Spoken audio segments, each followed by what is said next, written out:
Hello everyone, আসসালামু আলাইকুম। Memes cooking diary থেকে আজকে আমি দেখাবো ইলিশ মাছ অ্যান্ড পটল ভাজার রেসিপি।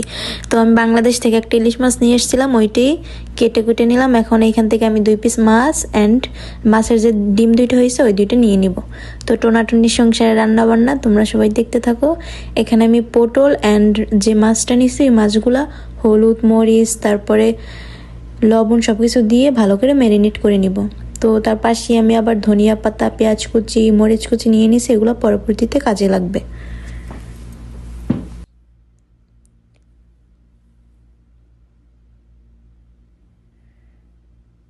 এই তো সব কিছু ম্যারিনেট করা ডান। এখন আমি একটা প্যানে তেল দিয়ে মাছগুলো ভেজে নিব।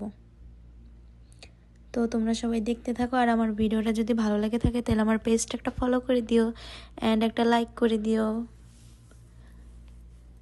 মাছগুলো ভালো করে উল্টে পাল্টে আমি ভেজে নিব।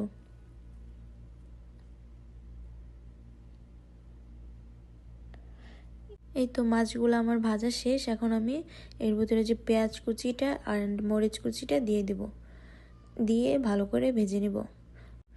মাছ অ্যান্ড পেঁয়াজ মরিচটা আমি ভালো করে ভেজে নেব। এই তো ফাইনাল লুক, পটল ভাজা অ্যান্ড ইলিশ মাছ ভাজা। তো সবাই ভালো থেকো, আল্লাহ হাফেজ।